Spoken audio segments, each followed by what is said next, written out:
tá? Bem-vindos a mais uma edição da Campus Party em Brasília. Não deixe de, você que está acompanhando a nossa transmissão, não deixe de usar a nossa hashtag CPBSB4. A gente está aqui no palco sempre trazendo conteúdo para você. Sem mais delongas, a nossa próxima apresentação vai falar um pouquinho para você que está aí transitando no mundo acadêmico. Vai falar um pouco sobre as pesquisas científicas que estão intimamente ligadas à inovação. Mas, em muitos casos, os pesquisadores não conseguem disponibilizar os seus achados no mercado. Inúmeras descobertas científicas não devidamente trabalhadas, e isso representa um grande potencial mercadológico, científico e social desperdiçado.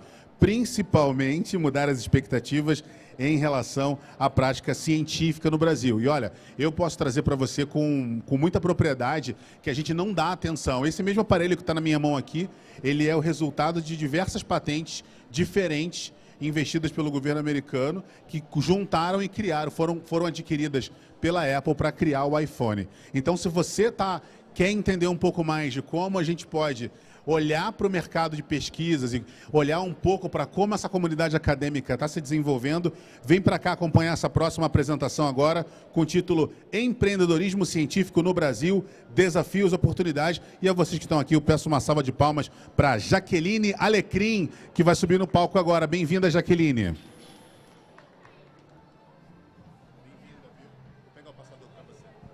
Obrigada. Gente, boa tarde. Primeiro, é uma honra estar aqui num evento tão importante para falar também de um tema que é super importante, mas que a atenção não é suficiente no Brasil para que a gente consiga linkar a ciência com o mercado. Eu vou contar rapidinho um pouquinho da minha história antes de falar desses dados aqui. Eu sou cientista, eu fui professora universitária por mais de 9 anos e em 2013 me ligou uma coisa, eu estava lendo uma matéria sobre o agronegócio e eu comecei a pensar assim, poxa, por que na área científica geral de medicamentos, de cosméticos, a coisa não é tão aplicada quanto no agronegócio? Quando a gente fala sobre a Embrapa, por exemplo, a gente sabe que tem um time de pesquisadores lá de peso. E o que a gente assiste na TV ou lê nas matérias? Um grupo de pesquisadores tentando resolver problemas práticos da indústria. Uma praga nova que surgiu, ou tentando melhorar o rendimento de uma produção. E quando a gente pensa em todas as outras áreas, isso não é semelhante. Queria chamar a atenção para um dado aqui, ó. O Brasil ele ocupa a 13ª posição no ranking mundial quando o assunto é produção científica. Isso significa que nós temos um destaque mundial muito significativo quando a gente fala em produção de artigos científicos. Mas isso liga em mim, tem que ligar na gente uma questão, beleza. A produção de artigo científico ela é fundamental, ela é aplicada em diversos campos, mas ela não é suficiente. Porque isso significa que a gente está gerando uma obesidade de conhecimento. Muito artigo científico publicado, mas pouca coisa está sendo levada efetivamente para o mercado. Sempre que eu vou palestrar em alguma universidade, eu sento depois da palestra e vem uma pessoa que tem pós-doutorado, alguma coisa assim, e fala assim, Jaque, eu não sou feliz, eu não estou feliz na minha profissão. Então, quando a gente pensa que a gente é o 13º em produção científica, mas que a gente é o 57º em inovação, tem que doer. Porque a gente está sacrificando uma vida inteira de um pesquisador dentro de uma universidade. Ele vai ter ali um rendimento salarial que pouco vai mudar ao longo de 15, 20 anos. E, no final, as pesquisas que ele está desenvolvendo não chegam no mercado. A vida do pesquisador está prejudicada e da comunidade também.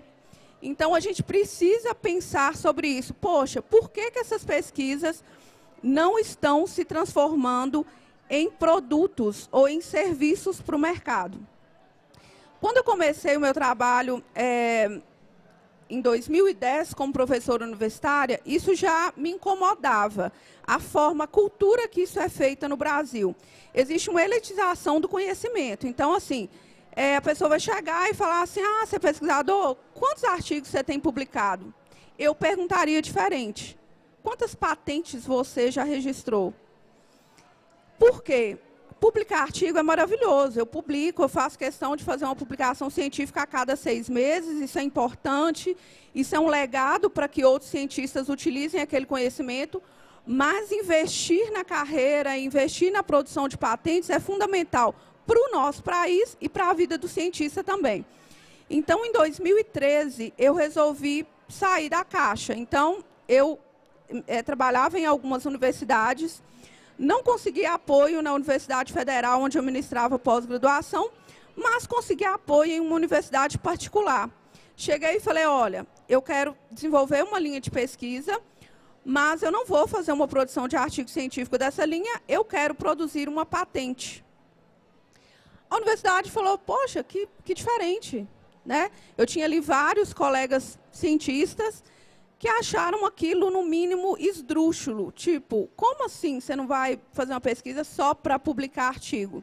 Eu já li alguma coisa sobre outros países, onde é muito comum que os pesquisadores eles invistam em pesquisa científica com o objetivo de fazer realmente um produto para o mercado, mas aqui no Brasil isso não é comum.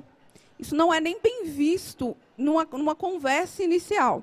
Por quê? Porque não existe a cultura. E para a gente conseguir inovar e mudar, a gente precisa ser disruptivo. Então, comecei em 2013, com recurso próprio e apoio somente do espaço físico ali da universidade onde eu trabalhava. Então, começou a saga ali. Eu consumi todos os meus recursos próprios que eu tinha acumulado aí, sendo professora durante alguns anos, o que já não era muito.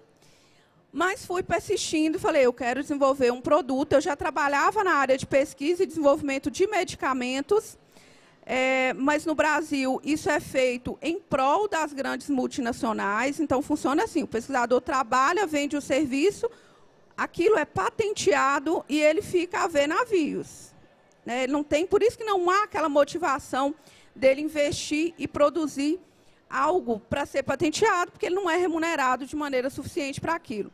Então, eu resolvi investir nesse mercado, consumir todos os recursos próprios, e 4 anos depois, quando eu já não tinha recursos nem para desenvolver o mínimo mais daquela pesquisa ali, eu consegui chegar ao final dessa jornada e desenvolver o primeiro produto desenvolvido à base de fitoativos a ter 100% de eficácia antiqueda nos testes exigidos pela Anvisa. Se eu falar que foi fácil e tal, eu estou mentindo. A gente não pode romantizar a dificuldade que o pesquisador brasileiro enfrenta se ele quiser ir lá e fazer algo para si. E quando a gente é da área de saúde, às vezes a gente não está acostumado a pensar que a gente também pode ser um protagonista de uma mudança financeira, pessoal e profissional da nossa vida profissional. Parece que é quase um sacerdócio, né? Quando a gente vê na área da ciência e da tecnologia, por exemplo, computacional, a gente vê ali grandes cientistas que produzem essas patentes e que está tudo bem. Na nossa área não é muito comum. Então, quando eu cheguei no final dessa pesquisa, eu percebi um grande movimento ali de outros colegas cientistas que falaram, uau, então dá certo, então é possível, né? Como que a gente pode fazer? A questão é que quando essa patente, quando eu finalizei essa pesquisa e patenteei esse método, o primeiro convite que veio foi, quero comprar essa biotecnologia. A princípio, isso poderia ser super interessante, principalmente para alguém que estava afundada financeiramente falando. Mas eu sabia que a minha missão e meu propósito não poderiam acabar assim. Porque sabe o que acontece? Às vezes um cientista desenvolve uma patente, ela é comprada por uma multinacional e aquele produto nunca chega ao mercado. Às vezes, aquela patente é comprada justamente para evitar que aquilo seja lançado e que solucione um problema. Aí a gente deve pensar, como assim? Que coisa louca. Mercado, né? Às vezes, você está ali a ponto de lançar um produto que vai sufocar o carro-chefe de uma grande multinacional, por exemplo. Então, eu disse, não, eu não tenho interesse de vender essa patente. E aí começou a segunda jornada. Eu decidi produzir por conta própria esse produto e lançar uma indústria, uma empresa, que comercializasse esse produto aí no mercado. Quando eu falo que começou a segunda odisseia, é porque eu gosto sempre na palestra de falar a coisa prática como ela é, porque é só você imaginar. Eu tinha, sei lá, 28 anos, 29 anos, eu era professora universitária, eu não teria recurso para montar uma indústria, concorda? A não ser que eu já tivesse, né, viesse de uma família, que tivesse dinheiro, e pelo contrário. Então, eu pensei, poxa, qual que é a forma que eu posso fazer para eu viabilizar que esse produto chegue no mercado sem eu ter que vender esse produto para uma multinacional? E foi aí que eu descobri uma palavra mágica que se chama terceirização. Essa palavra mágica eu ouvi quando eu estava lendo, eu gosto muito de ler sobre áreas diferentes da minha, e eu estava lendo sobre indústria têxtil, de produção de roupa. E eu estava lendo que, tanto na indústria de produção de roupa e sapato, vai ser cada vez mais comum a terceirização. Então, é basicamente o seguinte, existe uma indústria onde várias marcas produzem ali por encomenda e essa indústria distribui para essas marcas. Então, eu pensei, por que não procurar uma indústria de produção farmacêutica ou cosmética onde eu consiga encomendar a minha produção? Eu não tinha condições de montar uma fábrica e eu queria que esse produto chegasse ao mercado. Então, eu consegui captar essa indústria.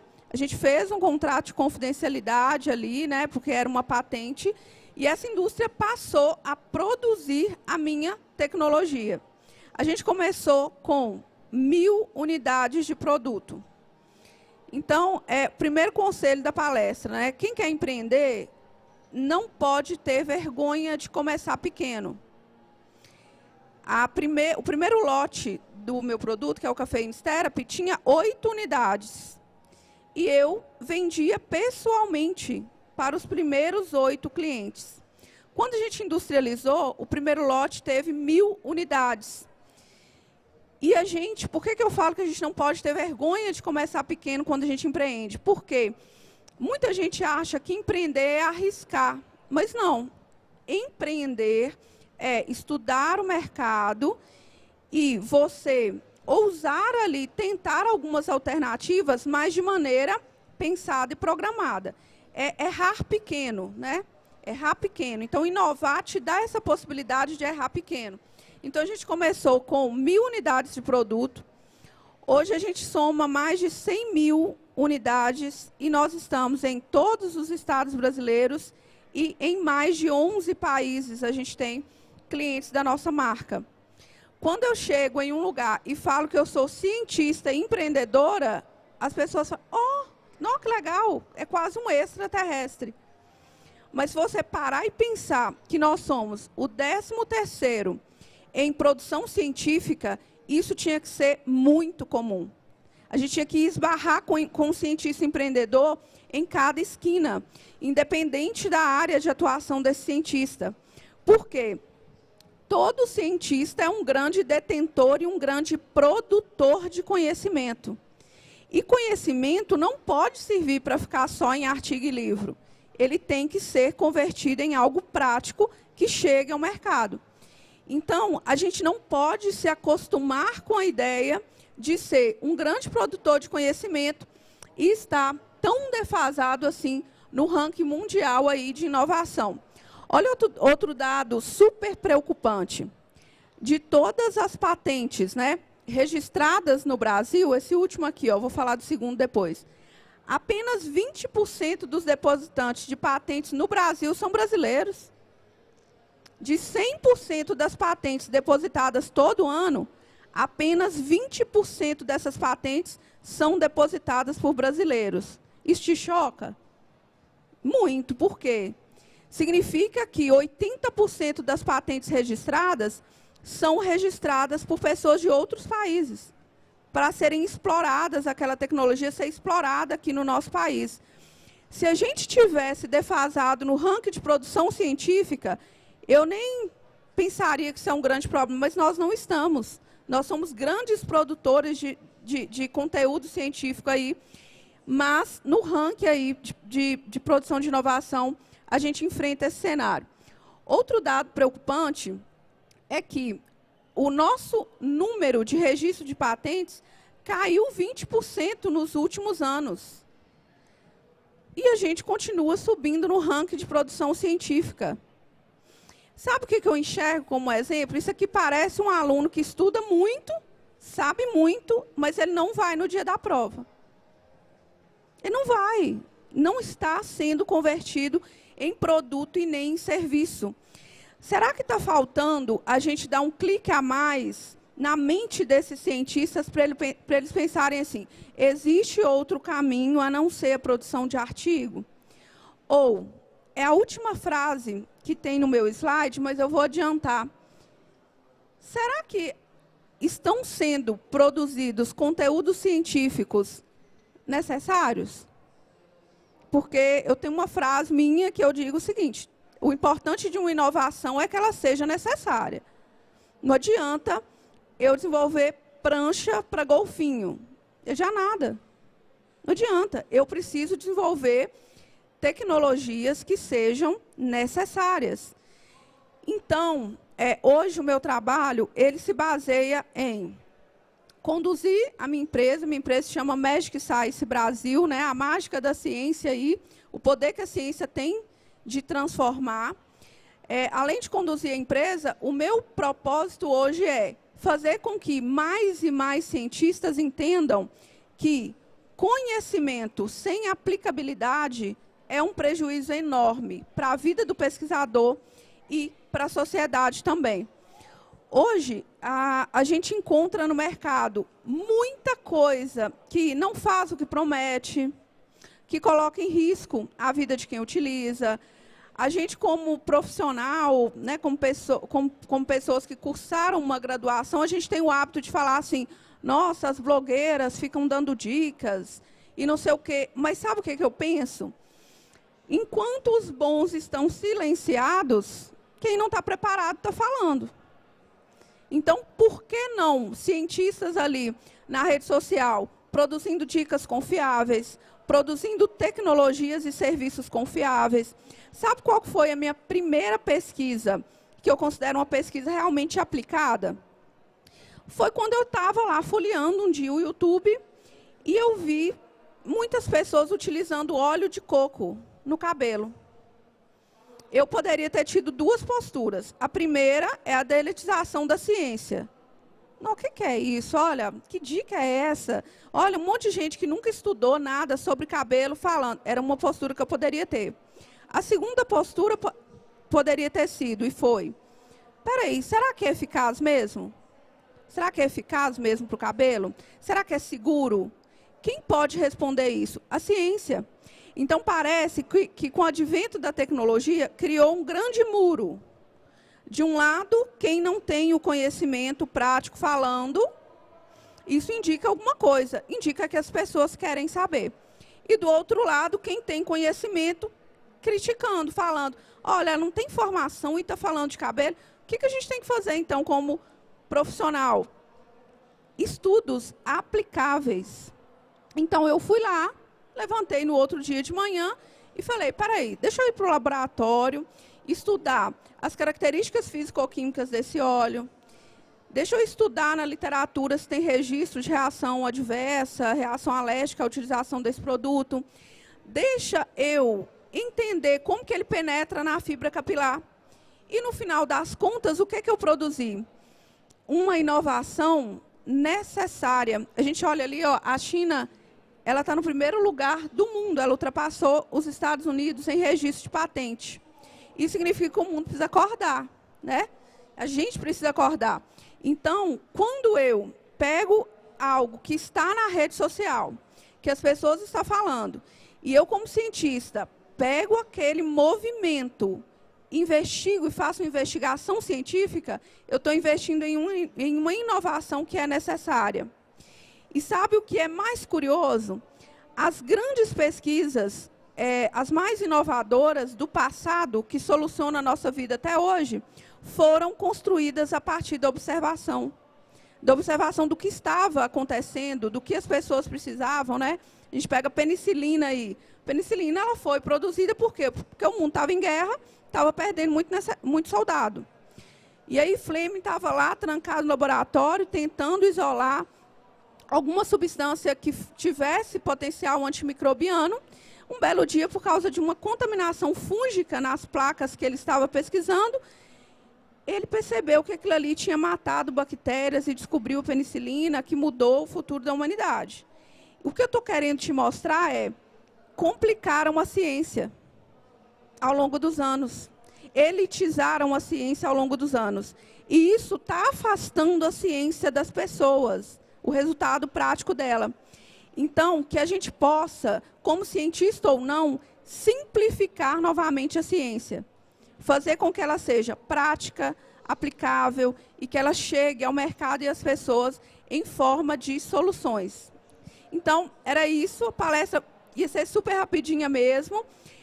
Aqui, gente, tem um QR Code que você consegue me seguir lá nas redes sociais. Se você me seguir por lá, vai ser um grande prazer dar continuidade a essa conversa, falar um pouco mais sobre empreendedorismo e sobre ciência, tá? Agradeço a participação de todos. Se alguém tiver alguma pergunta, tá?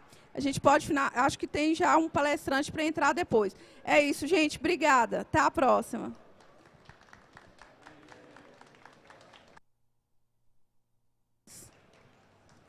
Abrir para perguntas. Alguém tem pergunta? Alguém aí é cientista? Alguém trabalha na área? Deixa eu fazer. Vou levar. Olá. Oi, tudo bem? Tudo bem, boa tarde. Eu me chamo Adi. Terminei meu doutorado agora, tem um ano e pouquinho, mas atuo no governo, né? Trabalho no Ministério da Educação, sou servidor da CAPES, que conheço muito bem esse ambiente da pós-graduação brasileira e entendo muito bem disso que você fala e das dificuldades que a gente observa para que a gente tenha uma ciência competitiva a nível mundial. Então tem um pouco de noção, naturalmente, assim, a propriedade é toda sua, você conhece muito mais, porque você está no dia a dia aplicando. A gente tem um conhecimento talvez um pouco mais institucional, né? Então, primeiro, te parabenizar pela palestra, pela inovação e perguntar, assim, de repente, que tipo de propostas, né, você poderia colocar para a gente no sentido de modificar essa realidade.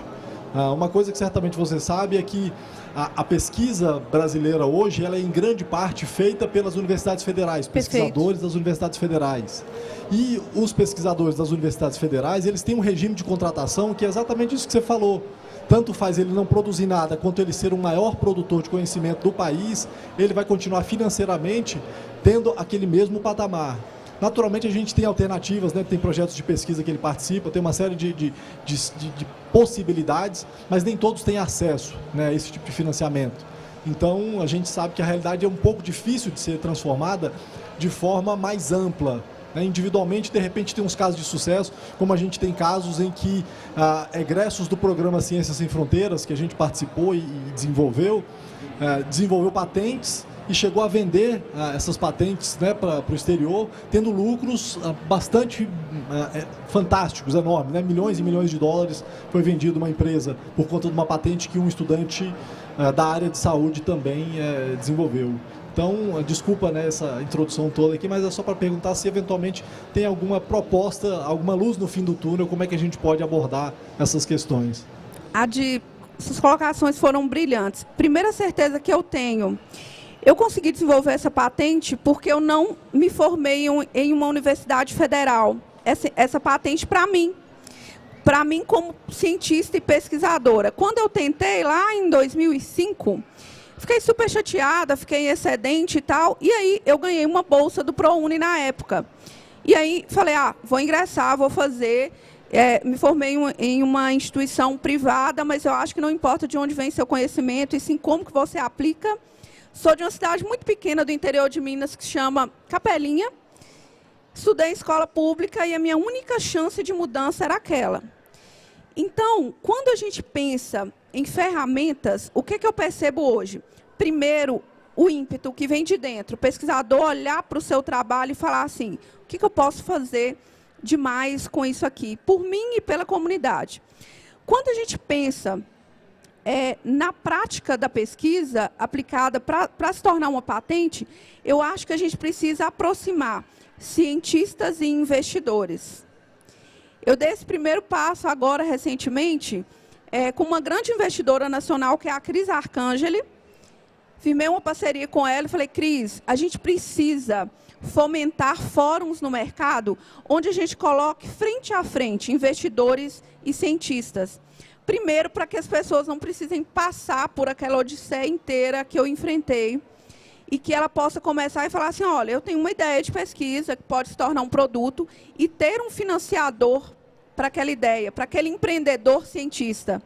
Então, acho que aproximar cientistas e investidores no tete-a-tete, sem instituições intermediando, porque isso faz com que a motivação de produzir feitos que cheguem ao mercado aumente, né? A gente vê nas nossas universidades federais, em algumas universidades, tem ali pesquisas para multinacionais, por exemplo, da área cosmética e de medicamentos, que tem esse intermédio, como você disse, pelo regime de contratação, o cientista participa ali e algumas exceções conseguem, né, um benefício adicional por ter desenvolvido a patente, mas eu acho que a gente precisa simplificar, colocar cientista, investidor, fazer eventos entre cientistas e investidores. Aproximar eventos, palestras, né, eu acho que com a pandemia a gente viu que o ambiente virtual é um campo riquíssimo. Por exemplo, eu conheci a Cris no Clubhouse, que foi uma rede social, o relâmpago apareceu, agora já está silenciada aí, mas que eu fui lá como cientista e falei, quero falar nessa sala. Sou cientista, sou empreendedora, acho que os cientistas precisam ter essa comunicação direta com investidores, porque aí fica mais fácil ele voltar para a sua universidade raiz e falar assim, oi, eu tenho uma proposta, vocês querem entrar cedendo espaço, né? Ou tentar viabilizar isso também com as nossas universidades particulares, né? Eu acho que quebrar esse estigma, porque hoje a gente tem universidades particulares com laboratórios sensacionais, né? Aqui eu me formei, por exemplo, da Rede Croton, e que eu trabalhei como professora, tinha um laboratório espetacular. E a gente, muitas vezes, menosprezando isso. Então, eu tento fazer um pouquinho de grão de areia, chamo o pessoal da Universidade Federal de Juiz de Fora, campus de GV, para visitar a universidade particular, para sentar com os pesquisadores de lá e pensar, tem um equipamento da Federal que eu consigo usar? Tem um daqui que eu consigo? Eu acho que é isso, essa simplificação e viabilizar projetos que aproximem investidores e cientistas. Tem outra pergunta ali, João? Obrigada, Adi. Prazer te conhecer.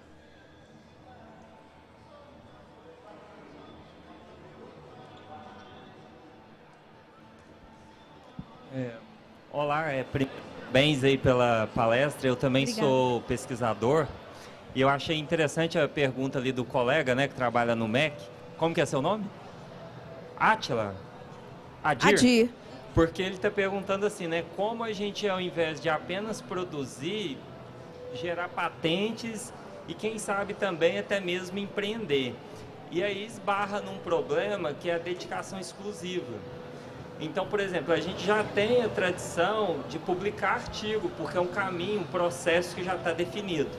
Quando surge editais, por exemplo, do CNPq, aparece assim, geralmente, evento para divulgação para estudantes.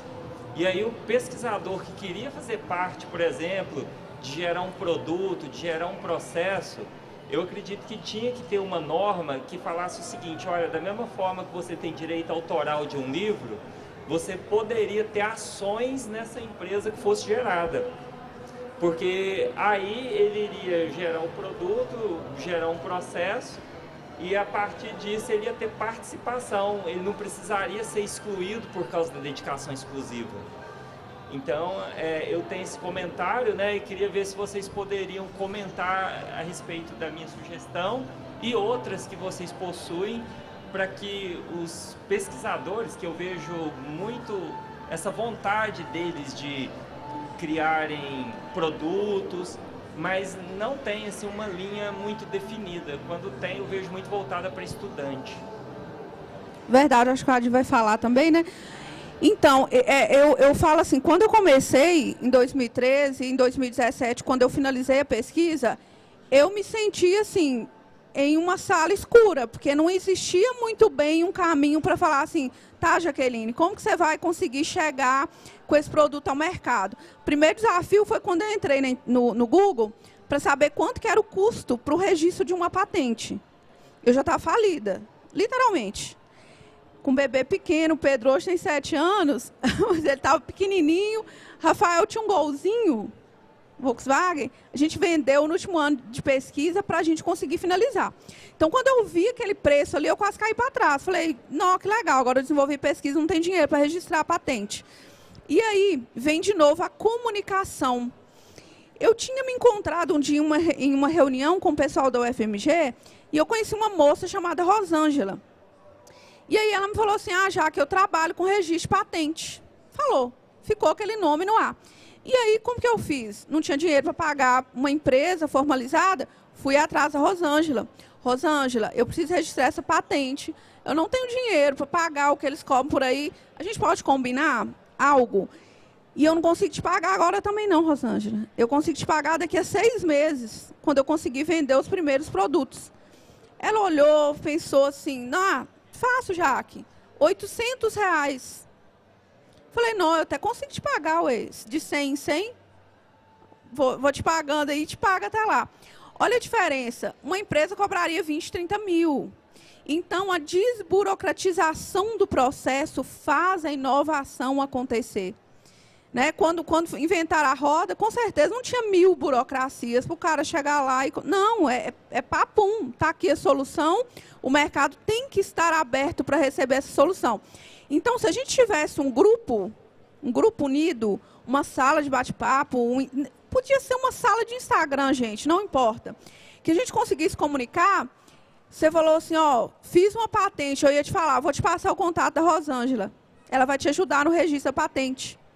Entende? Eu acho que é essa facilitação, para que não exista mais barreiras, se não termina uma, vem outra, né? Já contei para vocês a questão da terceirização. Então, desde que a gente qualifique o fornecedor, a gente pode, sim, ter uma patente e uma indústria produzir. Eu não preciso gastar 2 milhões montando uma indústria. Eu posso contratar uma indústria que tem uma parceria ali, comece com um lote pequeno e faça essa produção. Agora, eu acho que o Adi vai ter mais propriedade para falar em relação à legislação ligada à federal.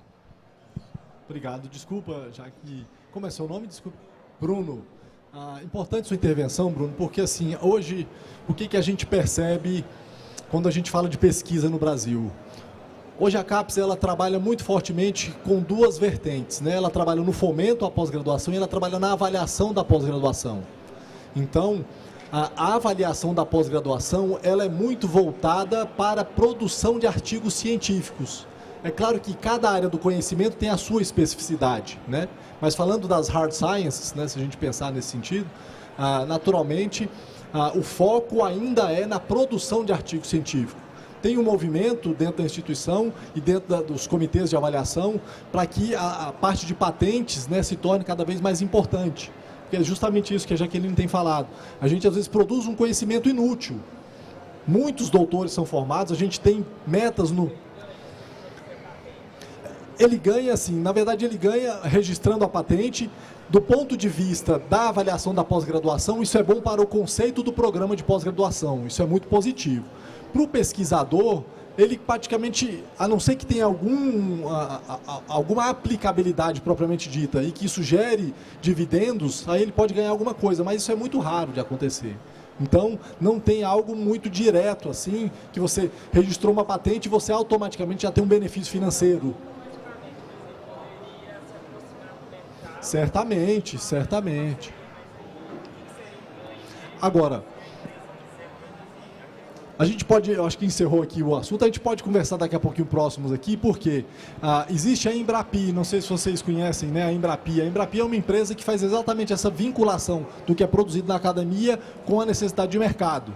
E aí a gente pode, daqui a pouquinho, conversar um pouco mais ali na lateral, para não prejudicar o próximo evento, aí, na próxima palestra, mas a gente troca mais um pouco de ideia. Obrigado. E desculpa, viu, Jaque? Imagina, foi uma contribuição. Inclusive, gente, estou à disposição para dúvidas, né?